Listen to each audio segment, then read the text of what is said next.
Assalamualaikum warahmatullahi wabarakatuh. Saya Dian Dwi Astuti dari SD 18A2, Prodi PGSD Universitas Muhammadiyah Cirebon.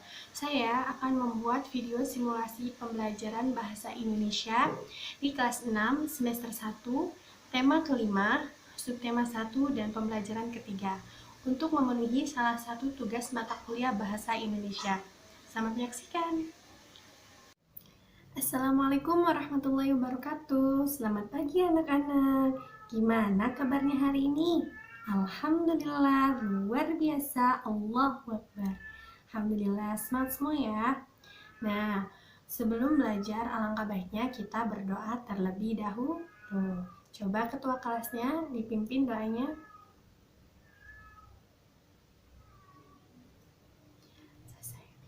Ya, sekarang kita menyanyikan lagu Garuda Pancasila supaya lebih bersemangat ya belajarnya.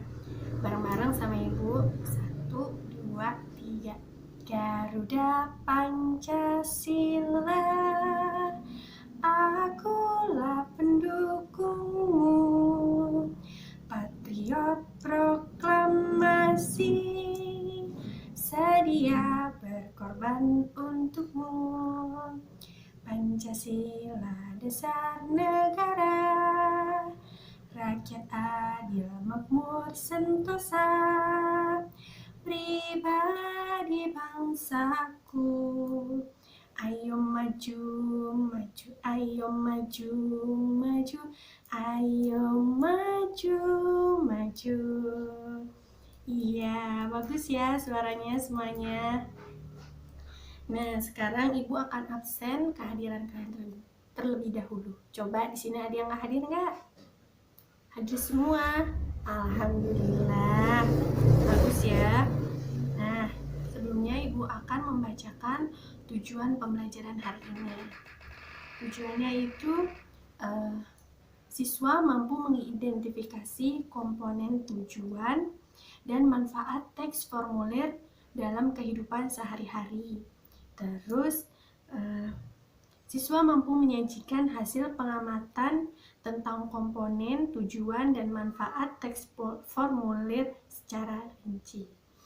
Oke, sekarang kita akan langsung ke pembahasan materi. Hari ini kita akan belajar mengenai teks formulir. Nah, sebelumnya ibu mau tanya, di sini ada yang pernah atau melihat ataupun mengisi secara langsung teks formulir? Pasti pernah dong, iya kan?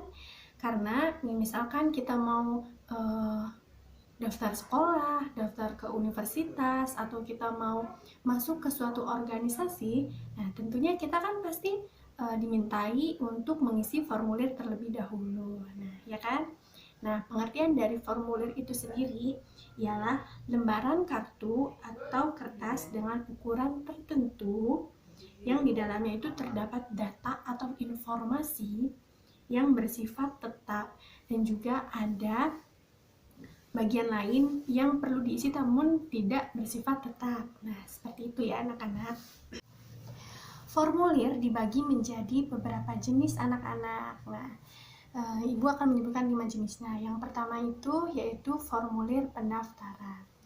Formulir ini biasanya digunakan pada saat kita akan mendaftar ke sebuah kegiatan atau misal ke sekolah kayak gitu. Otomatis kan kita akan mengisi formulir pendaftaran ini. Nah, di dalamnya itu terdapat seperti biodata itu nama, terus tempat tanggal lahir, alamat, nomor telepon, terus hobi, dan lain sebagainya.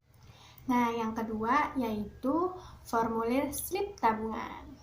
Formulir ini biasanya digunakan pada saat kita akan memasukkan uang tabungan ataupun akan menarik uang tabungan. Nah, isian formulir ini berupa rincian biodata, terus ditambah nomor rekening, jumlah setoran, tanda tangan kita, dan juga tanda tangan si teller bank tersebut.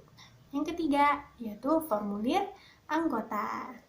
Biasanya berupa biodata singkat, tanda tangan pemilih, dan pernyataan ketersediaan memasuki anggota tersebut. Nah, sekarang formulir yang keempat yaitu formulir daftar riwayat hidup atau CV. Nah, seperti namanya, formulir ini biasanya digunakan saat kita akan mendaftar suatu pekerjaan. Nah, isiannya itu berupa riwayat pendidikan, riwayat pekerjaan, pengalaman sebelumnya, terus serta karya yang sudah dihasilkan. Yang terakhir, atau yang kelima, yaitu formulir isian kartu atau wesel pos. Nah, kolom isiannya itu berupa biodata singkat dan alamat tujuan pos serta nama penerima dan pengirim.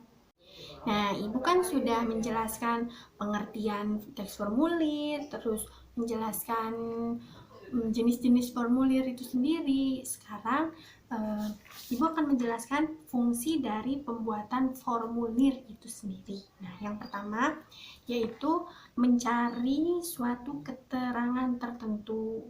Yang kedua, menghimpun data yang sama. Yang ketiga, menyampaikan informasi yang sama kepada beberapa bagian yang berbeda. Terus yang keempat, sebagai bukti fisik. Yang kelima, sebagai dasar petunjuk untuk bekerja. Seperti itu ya.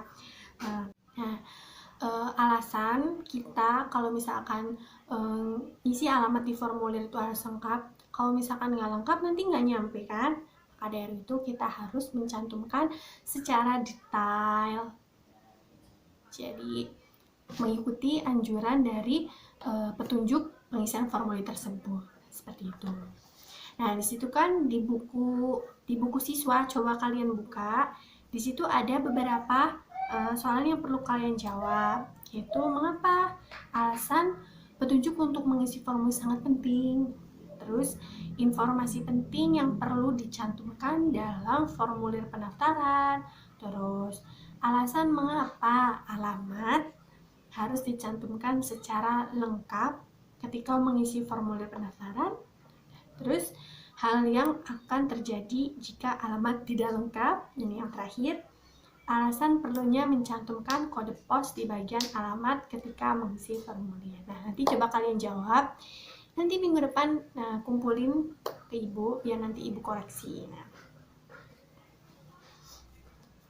sekarang sebelumnya nih ada yang mau nanya dulu nggak mengenai materi tentang teks formulir ini. Kalau misalkan ada yang belum dimengerti atau ada yang belum paham, bisa tanyakan langsung ke Ibu ya. Nah, kalau misalkan nggak ada yang nanya, Ibu akan menyimpulkan pembelajaran hari ini. Nah, jadi kesimpulannya, formulir adalah lembaran kartu atau kertas dengan ukuran tertentu yang di dalamnya itu terdapat data atau informasi yang dibutuhkan untuk suatu kegiatan. Nah, jika memang sudah tidak ada yang ingin dipertanyakan lagi, Ibu akhiri pembelajaran hari ini. Nah, kita akhiri dengan mengucap apa? Hamdalah, alhamdulillah. Coba untuk ketua kelasnya pimpin doa terlebih dahulu ya sebelum pulang. Silakan.